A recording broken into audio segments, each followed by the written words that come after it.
السلام علیکم ناظرین، اگر ابھی تک آپ نے ہمارے اس چینل نویلز ٹی وی اردو اور نویلز ٹی وی اردو ایکسٹراز کو سبسکرائب نہیں کیا تو سبسکرائب کر لیں اور پاس ہی گھنٹی کے آئیکن کو ضرور کلک کریں تاکہ ہماری ویڈیوز کی نوٹیفیکیشن سب سے پہلے آپ کو پہنچے۔ جزاک اللہ۔ بسم اللہ الرحمن الرحیم۔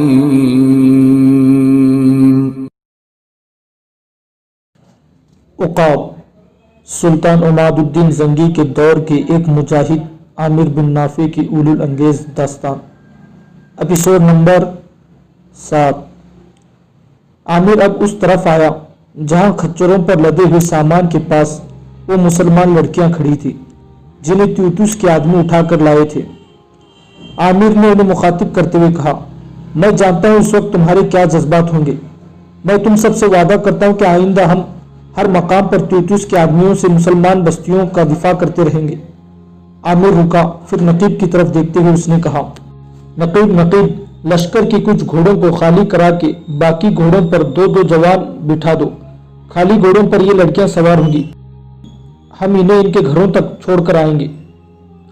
نقیب کے اشارے پر آن کے آن میں لشکریوں نے چند گھوڑے خالی کر دیے، لڑکیوں کو ان پر سوار کیا گیا اور سامان سے لدی ہوئی کھچروں کو ہانک کر عامر حاویہ نام کی اس بستی کی طرف روانہ ہو گیا جسے تیوتوس کے آدمیوں نے لوٹا تھا۔ عامر جب جبلائے ندی پار کر کے اس بستی کے پاس پہنچا تو اس نے دیکھا بستی کے لوگ ان مرنے والوں کو دفن کر کے آ رہے تھے جو تیوتوس کے آدمیوں سے جنگ کرتے ہوئے مارے گئے تھے۔ عامر اور اس کے لشکر کو دیکھ کر سب لوگ رک گئے تھے۔ وہ جوان جو عامر کے پاس مدد کی درخواست لے کر آیا تھا وہ لشکر سے نکل کر بستی کے لوگوں میں آیا اور انہیں مخاطب کر کے کہا، سنو میری بستی والوں، میں اپنی بستی کے لڑکیوں کو اور سامان بھی لے آیا ہوں جو دشمن ہم سے چھین کر لے گئے تھے۔ ایک بوڑھے نے تعجب کا اظہار کرتے ہوئے پوچھا، کیا تم اپنی لڑکیوں اور مال کو اس عامر بن نافع کی مدد سے چھڑا کر لائے ہو جس سے تم امداد طلب کرنے گئے تھے؟ اس جوان نے اطمینان بخش لہجے میں کہا، ہاں اسی جوان نے میری مدد کی ہے، وہ جو لشکر کے سامنے کھڑا ہے وہی عامر بن نافع ہے۔ اس نے کچھ بستیوں کے لوگوں کو متحد کر کے اور انہیں تربیت دے کر اپنے آپ کو ایک قوت بنا لیا ہے۔ گو وہ اس سرزمین میں اجنبی اور نوآرید ہے، پھر بھی میرا دل کہتا ہے کہ ایک روز یہی سرحدی مسلمانوں کا محافظ اور پاسبان ثابت ہوگا۔ وہ بوڑھا، اس کے پیچھے کچھ اور بزرگ بھی عامر بن نافع کی طرف بڑھے۔ بوڑھا قریب آ کر رکا، پھر عامر کی طرف دیکھتے ہوئے اس نے کہا، اے صحرا کے فرزند، احسنیت ہے اس ماں پر جس نے تمہیں جنا، آفرین ہے اس باپ پر جس نے تیری تربیت کی۔ کاش سرحدی مسلمان آپس میں متحد اور مربوط ہوتے تو آج ہم دشمن کے سامنے مضبوط حصار اور کڑی چٹان بن کر کھڑے ہوتے۔ بوڑھے نے ذرا رک کر آنسو میں ڈوبی ہوئی آواز میں کہا، اے مرد حصار، اے جوان صف شکن، میری دعا ہے کہ تم کوہ دہن میں تکبیر کی صدائیں بن کر گونجو، میرا رب تجھے دشمن کے خلاف طوفان بنائے۔ عامر زوال شب کی طرح گردن جھکائے اداس کھڑا تھا، یوں جیسے رات کے دیولاخوں میں اور چاندنی رات کی کرنوں کے تیروں میں کھجوروں کا کوئی تنا درخت چپ چاپ اور خاموش کھڑا ہو۔ اس بوڑھے نے عامر کے کندھے پر ہاتھ رکھتے ہوئے کہا، اے مرد حور، تو بھی اپنی زبان سے کچھ کہے کہ تم جیسے سمندر کا عمیق رکھنے والے اور آرزوؤں کی جری جوان خوش کن آواز ہمارے لیے بشارت کے لمحات لے کر آئے گی۔ عامر نے آہستہ آہستہ اپنی گردن اوپر اٹھائی اور کمال رقت میں اس نے کہا، میں ایک کم مایہ بے قہر انسان ہوں۔ میرے رب نے اگر مجھ سے کوئی ایسا کام لیا جس کی آپ نے مجھ سے توقع کی ہے تو میں اپنے خون کے صدقے میں بھی اسے فرض سمجھ کر پورا کروں گا۔ اس بوڑھے بزرگ نے پھر دعائی انداز میں کہا، خدا تجھے جذبہ بوزری، ایثار بلالی اور نگاہ دل نوازی اور شان حجازی عطا فرمائے۔ میں اور میرے کئی ساتھی اب بستی بستی اور قریہ قریہ گھوم جائیں گے۔ ہم تمہارے لیے جنگجو مسلمان جوان کو جمع کر کر تمہاری قوت میں اضافہ کریں گے۔ میرا نام ابو الفراح ہے، میں اور میرے کئی ساتھی دن رات تمہارے لیے کام کریں گے۔ عامر نے ابو الفراح کی طرف دیکھتے ہوئے کہا، میرے بزرگ، یہ آپ کی بستی کی لڑکیاں اور خچروں پر لدا سامان ہے، جس کا جتنا سامان ہوا اسے دے دے، مجھے اب اجازت دے، میں جاتا ہوں۔ عامر جب اپنے گھوڑے کی باگیں کھینچ کر اسے موڑنے لگا تو ان لڑکیوں میں سے جنہیں وہ دشمن سے چھڑا کر لایا تھا ایک لڑکی اپنے گھوڑے کو ایڑ لگا کر آگے بڑھی۔ وہ بلا کی حسین اور اس کی جوانی ابھی نوخیز تھی۔ عامر کے سامنے آ کر اس نے کہا، اے لشکر کے امیر، میں اس بستی کے مرنے والے سردار کی بیٹی ہوں، میرا نام उमैमा है, इस बस्ती में मेरा ऐसा कोई करीबी रिश्तेदार नहीं जिसके पास मैं रह सकूं। आप मेरे बारे में क्या फैसला करके जा रहे हैं? आमिर की गर्दन झुक गई थी। बूढ़ा अबुल फराज सोचों में खो गया था। इतने में मुनीस की आवाज, फिर उसने उमैमा को मुखातिब करके कहा, अरे बहन, तू हमारे साथ चलेगी। मेरी कोई बहन नहीं है, आज से तू ही मेरी बहन है। तू मेरे साथ चल, मेरी बीवी तुझे देखकर खुश होगी, वहां तू पुरसुकून जिंदगी बसर करेगी। उमैमा चुपचाप उनके साथ हो ली और आमिर की सरबराही में लश्कर वापस कूच कर गया था। लश्कर जब मुस्तकीर में आया तो मुनीस ने आमिर की तरफ देखते हुए कहा, या आमिर, आप मेरे साथ घर चले। इसलिए कि आमिर ने उसकी बात काटते हुए कहा, मेरा मुस्तकीर में जवानों के अंदर रहना जरूरी है। मैं लश्कर का अमीर होते हुए लश्कर के साथ रहता ही अच्छा लगता हूँ। तुम उमैमा को लेकर घर चले जाओ। करीब खड़े साहब ने आमिर की तरफ देखते हुए कहा, आप और नकीब बेशक घर चले जाए, मैं लश्कर को संभाल लूंगा। आमिर ने नफी में सर हिलाते हुए कहा, नहीं, मैं अपने किसी लश्करी के जहन में ये बात नहीं लाना चाहता कि मैं उन्हें मुस्तकीर में छोड़कर घर जाकर सुकून की जिंदगी बसर करता हूँ। तुम जाओ मुनीस, उमैमा को लेकर घर चले जाओ। मुनीस उमैमा को लेकर घर चला गया और मुस्तकीर में मुकीम लश्करी अपने अपने कमरों से निकलकर आमिर और उसके साथ जंग में हिस्सा लेने वाले लश्कर का इस्तकबाल करने लगी थी। थोड़ी देर बाद मुनीस अपने घर के दरवाजे पर दस्तक दे रहा था। दरवाजा जब खुला तो सामने मुनीस की बीवी आसमा खड़ी थी। मुनीस और उमैमा जब अंदर दाखिल हुए और आसमा ने दरवाजा दोबारा बंद कर लिया तो मुनीस ने घोड़े से उतरकर आसमा से वो सब अहवाल कह दिए जिनके तहत उमैमा वहां आई थी। आसमा ने आगे बढ़कर उमैमा को घोड़े से उतारा और उसे अपने साथ लिपटाते हुए कहा, आज से मेरी भी बहन है। आसमा उमैमा को लपटाए हुए हवेली के अंदर ले गई। मुनीस दोनों घोड़ों को अस्तबल की तरफ ले जा रहा था। दिन, हफ्ते और माह गुजरते रहे। सुबह तुलू होती रही, शाम गुरूब होती रही, सितारे मुस्कुराते रहे, खिजार होती रही। आमिर की कुव्वत में अब दिन ब दिन इजाफा होता जा रहा था। मुस्तकीर में लश्कर की बढ़ती हुई तादाद के पेश नजर कुछ नई इमारतें खड़ी कर दी गई थी। कुछ स्थानों के अंदर 3 मील वो लंबा दुर्राह जिसके अंदर से गुजरकर केला हारम की तरफ से आने वाली शाहिरा वादी जबला में दाखिल होती थी, उस दर्रे के दोनों जानिब पहाड़ों के ऊपर मिंजिकें नस्ब कर दी गई थी। उस दर्रे के दोनों जानिब पहाड़ों के ऊपर मिंजिकें नस्ब कर दी गई थी जिनके करीब पत्थरों के ढेर लगा दिए गए थे। उन मंजिकों के साथ पत्थरों के कमरे तामीर किए गए थे जहां लश्कर का एक हिस्सा क़याम करके हर वक्त उस शाहरा पर निगाह रखता था जो तीतुस के किला हारिम की तरफ से आती थी। नदी का निचला पुल आमिर ने गिरा देने का इरादा मुलतवी कर दिया था, इसलिए कि जरा और नीचे जबले नदी एक खुले और हमवार मैदान में से होकर गुजरती थी जहां उसका पाट चौड़ा हो गया था और पानी की गहराई गुम हो जाने की वजह से उसे वहां से बआसानी अबूर किया जा सकता था। आमिर, नकीब और साद अक्सर लश्कर के अंदर ही रहते थे, ताहम मुनीस कभी कभी उन्हें मजबूर करके अपनी हवेली में भी ले जाता था। मुनीस उन्हें अपने भाइयों की तरह चाहने लगा था और आसमा का प्यार उनमें से एक बहन जैसा था। उमैमा बहुत कम उनके सामने आती थी। मुनीस ने हवेली का एक हिस्सा उन तीनों के लिए वक्फ कर रखा था। आमिर के पास अब 5000 मुस्लिम और तरबियत याफ्ता जवान थे। इसके अलावा जवानों की एक बड़ी तादाद जेर तरबियत थी। वादी के अंदर दूर दूर तक जो जमीन बंजर पड़ी हुई थी उन्हें खच्चरों की मदद से जोत कर आबाद किया गया था। पहाड़ों के दामन में बड़े बड़े हौज खोदे गए थे जिनमें बारिश और बर्फ का पानी जमा कर लिया जाता था। ये हौज चूंकि बुलंदी पर थे, लिहाजा मैदान की फसलों को उन हौजों के पानी से बड़ी आसानी के साथ सैराब किया जा सकता था। लश्कर के लिए खुराक अब इन्हीं खेतियों से पैदा होने लगी थी। इसके अलावा अमन की हालत में पूरा लश्कर मसरूफ भी रहता था और किसी गलत मौजू पर सोचने के लिए उनके पास कोई वक्त न था। करीबी पहाड़ों के ऊपर गड्ढे खोद कर और उन गड्ढों में खाद भरने के बाद वहां फलदार पौधे लगा दिए गए थे। आमिर अपने लश्कर को हर सूरत के मामलों में खुद इन्हिसारी की तरफ ले जाना चाहता था और इसमें वो काफी हद तक कामयाब साबित हुआ था। लश्कर के लिए भेड़, बकरियों और घोड़ों का एक बहुत बड़ा रेवड़ पाला गया था और कुछ जवान उस रेवड़ की देखभाल पर मुकर्रर थे। इसके अलावा आमिर ने कुछ जवानों को तीतुस की जासूसी पर भी मुकर्रर कर दिया था। एक रोज दुर्रे के मिंजिकों की कारकर्दगी का जायजा लेने के बाद आमिर अपने मुस्तकीर की तरफ जा रहा था। नकीब, साद और मुनीस भी उसके साथ थे। इतने में बाएं तरफ से खच्चर पर सवार एक बूढ़ी औरत आई और हाथ के इशारे से उसने रुकने को कहा। आमिर ने अपने घोड़े की बागें खींचकर उसे रोक दिया। नकीब, साद और मुनीस भी रुक गए और उस बुढ़िया का इंतजार करने लगे जिसने हाथ लहरा कर उन्हें रोका था और उसकी सियाह रंग की खच्चर काफी सुस्त थी। जब वो बुढ़िया करीब आई तो आमिर ने उसे मुखातिब करके पूछा, अरे खातून, क्या तूने हमें हाथ देकर रोका है? बुढ़िया ने आह अमीर सांस लेते हुए कहा, हाँ तुम्हें ही रोका है, मैं इस इलाके में अजनबी हूँ, मेरी रहनुमाई करो। मैं आमिर बिन नाफे से मिलना चाहती हूँ जिसने सरहदी मुसलमानों को मुत्तहद किया है। आमिर ने कहा, मैं ही आमिर बिन नाफे हूँ, आप किसी सिलसिले में मुझसे मिलना चाहती हैं? वो मुअम्मर खातून चंद लम्हों तक बड़े गौर और इन्हिमाक से आमिर को देखती रही। फिर उसने अपनी लर्जराती हुई आवाज में कहा, तुम्हारे यहाँ आमद से मुसलमानों को कुछ सुकून मिला है। खुदा तुम्हें और तौफीक दे कि तुम तीतुस के हाथों मुसलमानों की हिफाजत कर सको। मैं तुम्हारे पास एक फरियाद लेकर आई हूँ। आमिर ने कमाल आजीजी और मस्करत में पूछा, कैसी नालिश, किसी के खिलाफ फरियाद लाई है आप? उस खातून ने कहा, सुनो, मेरी कहानी सुनो। मेरा नाम मारिया है। मैं अपने बेटे और बेटी के साथ तीतुस के अलमदारी में रहती थी। एक मुसलमान मुबल्लिग के हाथों मेरा बेटा और बेटी मुसलमान हो गए। हमारे साथ हमारे बस्ती के और कई लोगों ने भी इस्लाम कबूल कर लिया था। सब नौ मुस्लिम अभी यही सोच रहे थे कि किसी ऐसी बस्ती की तरफ हिजरत कर जाएं जिसके अंदर मुसलमानों की अक्सरियत हो। हम सफ़र की तैयारी कर रहे थे और अभी कोच में चंद यौम बाकी थे कि हमारे कबीले का एक जवान जो अंताकिया में रहता था वापस बस्ती में लौटा।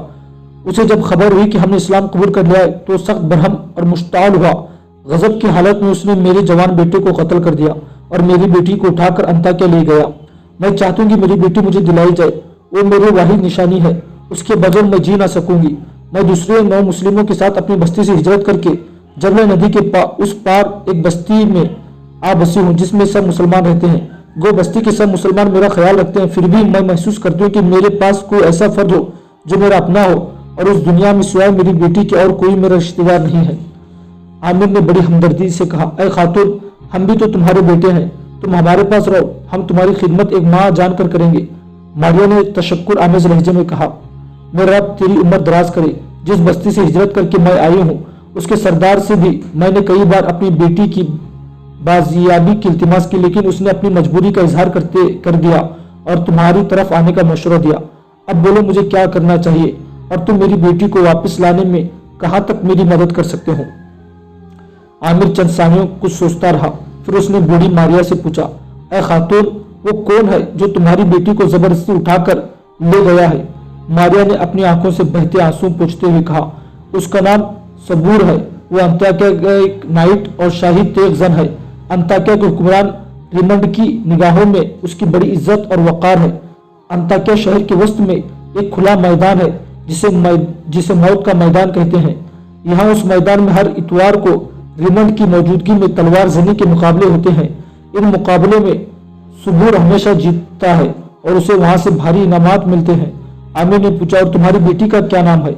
मारिया ने अपने अंगूठे से अपनी आंखों से आंसू पोंछते हुए कहा, इसका नाम यमामा है और वो दुबली पतली और लंबे कद की खूबसूरत लड़की है।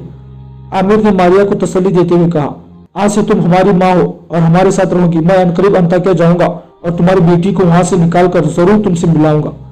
अंताकिया तो ये रहा, सुबूर तुम्हारी बेटी को लेकर समुद्र के पाताल में भी उतर गया तो मैं जरूर उसे तलाश करके रहूंगा। आमिर ने रुक कर कुछ सोचा, फिर मोनिस की तरफ देखते हुए कहा, मोनिस, तुम माँ को घर ले जाओ। मैं और नकीब आज रात किसी भी वक्त अंताकिया रवाना हो जाएंगे। मैं इस काम को बहुत जल्द निपटा लेना चाहता हूँ। फिर आमिर ने मारिया से कहा, अरे माँ, हमारे पास एक ऐसी लड़की भी है जिसका इस दुनिया में कोई नहीं। उसका नाम उमेमा है।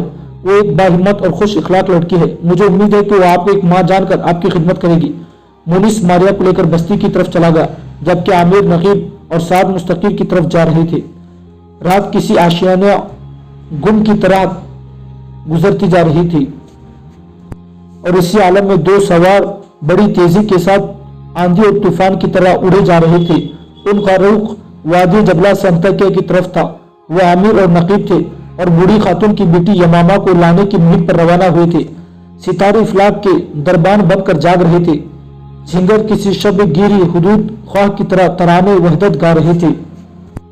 जिस वक्त रात अपने इख्तिताम को पहुंच रही थी, शफक को जो खून बहन निकली थी और घरों से चक्कियों की खर खर की आवाज सुनाई देने लगी थी। आमिर और नकीब तीतुस की अलमदारी से निकलकर ईसाइयों के एक दूसरे किलानुमा शहर मोरतुल मेहमान के पास से गुजर रहे थे। शहर में दाखिल होकर रुकने के बजाय वो बाहर आ गए और जब सूरज तुलू हुआ तो उसकी पहली किरणों से ने देखा कि आमिर और नकीब ईसाई तेज जनों के लिबास में गले में सलेबे डाले अपने घोड़ों को शुमाल की तरफ भगा रहे थे। से पैर के करीब आमिर और नकीब अंताकिया में दाखिल हुए। दोनों उस शहर में अजनबी थे, लिहाजा थोड़ी देर तक वो शहर के अंदर घूमते रहे। आखिरकार वो एक ऐसे सराय के सामने आ रुके जो शहर के बड़े बाजार के उक्म में एक पुरसुकून माहौल में थी। दोनों ने कोई फैसला किया, फिर वो उस सराय में दाखिल हो गए। वो सीधे अस्तबल की तरफ आए और अभी वो अपने घोड़ों को वहां बांध रहे थे कि एक बूढ़ा तेज तेज कदम उठाता हुआ उनके पास आया और खौफजदा से लहजे में पूछा, मैं आपकी क्या खिदमत कर सकता हूँ? मैं इस सराय का मालिक हूँ और मेरा नाम यूनुस है। आदमी ने उसे चौंका देने की खातिर पहले अपनी उंगली में लटकी हुई सलेब की तरफ देखा, फिर बूढ़े यूनुस को घूरने लगा। वो शायद आमिर की इस तरह देखने की ताब ना ला सका था, लिहाजा फौरन बोल पड़ा, मैं यहूदी हूँ। आमिर ने इस बार बड़ी नरमी से कहा, हम दोनों शहर में अजनबी और मुसाफिर हैं, हम रात बसर करना चाहते हैं, इसके लिए हमें एक कमरे की जरूरत है। यूनुस ने सुकून का एक लंबा सांस लेते हुए कहा, मैं समझा था कि आप वो हैं, इसीलिए मैं खौफजदा हो गया था। आमिर ने परेशान लहजे में पूछा, वो से तुम्हारा क्या मतलब है? यूनुस ने उसका हाथ थामते हुए कहा, ये मैं तुम्हें बाद में बताऊंगा, तुम दोनों मेरे साथ आओ ताकि मैं तुम्हारे खाने और आराम का बंदोबस्त कर सकूं। सूरज अब गुरूब हो रहा था, फिजाओं में तारीकी अपने जाल बुनने लगी थी। आमिर और नकीब यूनुस के साथ हो लिए। आमिर ने फिर कहा, हमारे घोड़े थके हुए हैं, उन्हें चारे की सख्त जरूरत है, इसलिए कि यूनुस ने उसकी बात काटते हुए कहा, अंदेशा ना करो, मैं अभी किसी मुलाजिम को भेजकर उनके चारों का इंतजाम करता हूँ। यूनुस ने उन्हें लेकर सराय के अंदर आया। वो एक बहुत बड़ा कमरा था जिसमें लकड़ी के भद्दे मेज रखे हुए थे और उस बड़े कमरे के तीन अतराफ में मुसाफिरों की रिहाइश के लिए छोटे छोटे कमरे थे, जबकि चौथी तरफ मतबख था जिसके अंदर यूनुस की जवान सा लड़की और उसकी बीवी मुसाफिरों के लिए खाना तैयार करने में मसरूफ थी। बड़े कमरे के एक कोने में लकड़ी की बनी हुई शराब की काफी ढोल रखे हुए थे। अंदर आकर यूनुस ने अपने एक मुलाजिम से आमिर और नकीब के घोड़ों की चारे का इंतजाम करने को कहा और खुद वो दोनों को उनका कमरा दिखाने लगा। वहां से फारिग होकर आमिर और नकीब फिर अस्तबल में आए। पहले उन्होंने घोड़ों की जेनों से बंधे हुए अपने बिस्तर उतारे, फिर उन्होंने जेन खोलकर एक तरफ रख दिए। इतनी देर तक उस मुलाजिम ने घोड़ों के आगे दाना और चारा मिलाकर डाल दिया था। आमिर और नकीब अपने बिस्तर उठाकर अपने कमरे में आए और सन की बुनी हुई चारपाइयों पर उन्होंने अपने बिस्तर लगा दिए थे। दोनों बैठकर बातें करने लगे थे कि यूनुस अंदर आया और आमिर की तरफ देखते हुए कहा, आओ खाना खा लो, तुम दोनों थके हुए हो, खाना खाकर आराम कर लो। आज मेरी इस राय में तुम्हारे अलावा सिर्फ चंद मुसाफिर ही ठहरे हुए हैं, वो कहीं बाहर गए हुए हैं, शायद देर से लौटे। पिछले चंद रोज से सर्द बर्फबारी हो रही है, इसलिए सराय में मुसाफिरों की तादाद भी कम हो गई है। आमिर और नकीब बाहर आकर मेज पर बैठ गए और यूनुस ने अपनी बेटी से खाना लाकर उनके सामने रख दिया और वो खामोशी से खाने लगे। थोड़ी ही देर बाद जबकि आमिर और नकीब अभी खाना खा रहे थे, सराय में 6 क़यामत और तन्नमत जवान दाखिल हुए। उनके सख्त खुरदुरे चेहरों पर जख्मों के निशानात थे। यूं लगता था उन्होंने अपनी जिंदगी का एक बड़ा हिस्सा लगातार जंगल में गुजारा हो। उन्हें देखते ही यूनुस के रंग फक पड़ गया और वो खौफजदा होकर कांपने लगा था। मतबख में काम करती हुई यूनुस की बीवी और उसकी बेटी भी परेशान और मगमूम लग रही थी। सराय में आते ही वो आमिर और नकीब के करीब मेजों पर बैठ गए और यूनुस से मुख्तलिफ खानों की फरमाइश करने लगे। यूनुस जब उनकी ख्वाहिशात की तकमील से कासिर रहा तो एक दूसरे को इशारा करते हुए उठे और कमरे में रखी हुई शराब की जो भी मटकों से शराब पीने लगे।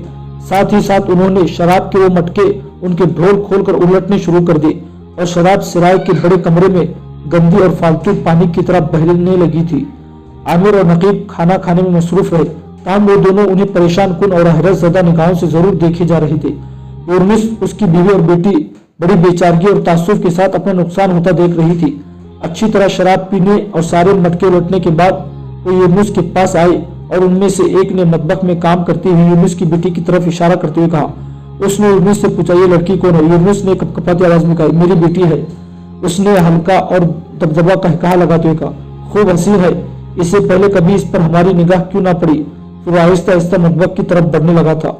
यूनुस बुरी तरह कांप रहा था और अपनी बेटी की हिफाजत के लिए वो उसके पीछे पीछे चल पड़ा था। मतबख में आकर उस जवान ने यूनुस की बेटी का नाजुक बाजू पकड़ लिया और उसे बाहर खींचते हुए कहा, आओ मेरे साथ। लड़की शोर करने लगी। यूनुस ने उसकी समाजत करते हुए कहा, मेरी बेटी को छोड़ दो, मेरा कोई बेटा नहीं है, यही मेरा सहारा है, इसे छोड़ दो।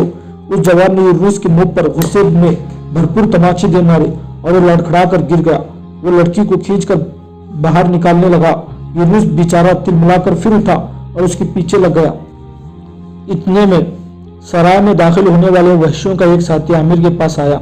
चंद लम्हों तक वो आमिर और नकीब को गलत निगाहों से देखता रहा। फिर वो सांप की तरह गुस्से में बल खाकर आगे बढ़ा और खाने खाते हुए आमिर को बालों से पकड़कर उसका सर ऊपर उठाते हुए उसने कहा, कौन हो तुम?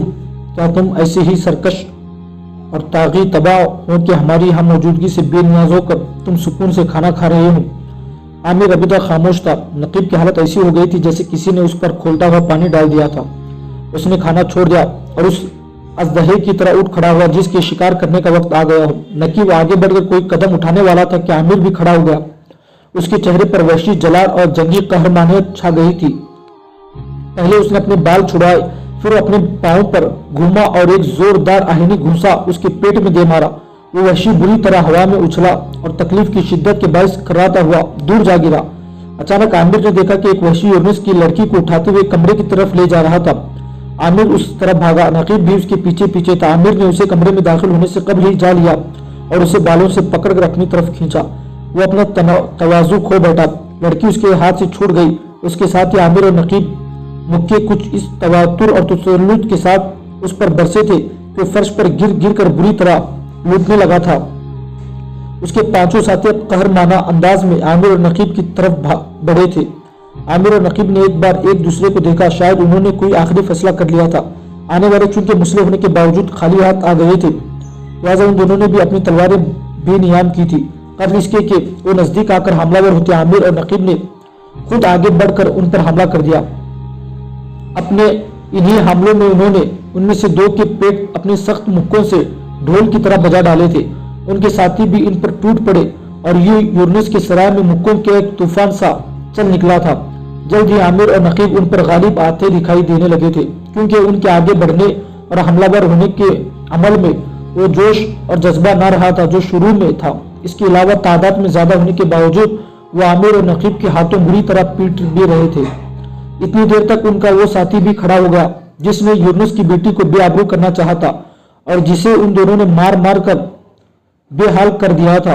ताहम वो उस काबिल ना था कि अपने साथियों की कोई मदद कर सके। आमिर और नकीब ने एक दूसरे को इशारा करते हुए अपने हमलों और बचाव में और तेजी पैदा कर ली थी, जिसका खातिर ख्वाह नतीजा निकला और वो सब लड़ाई से मुंह मोड़ कर सराय से बाहर भाग गए थे।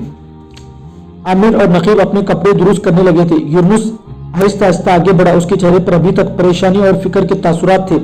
करीब आकर उसने एहसानमंदी लहजे में कहा, मैं तुम दोनों का मशकूर हूँ। तुमने इन वहशियों से मेरी बेटी की इज्जत बचाई है। अगर तुम इस वक्त सराय में ना होते तो शायद अब तक मैं तबाह और बर्बाद हो चुका होता।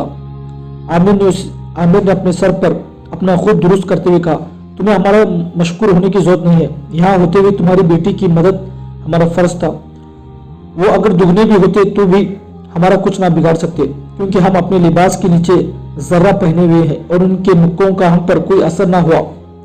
यूनुस ने तासुफ का इजहार करते हुए कहा, मुझे अफसोस है, मैं अभी तक तुम दोनों का नाम तक नहीं पूछ सका।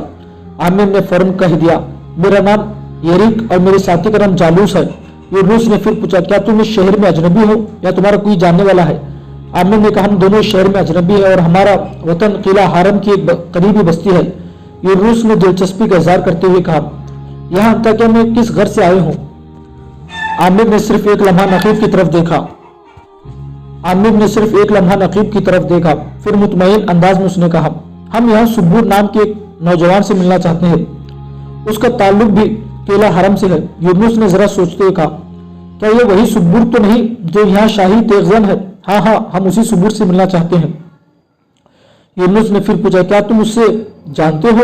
नहीं, मैं उसे नहीं जानता, लेकिन उसकी वसातत से हम दोनों अंताकिया के शाही तेगजनों में शामिल होना चाहते हैं। यूनुस ने गमज़दा लहजे में कहा, लेकिन ये तो एक बदनाम पेशा है।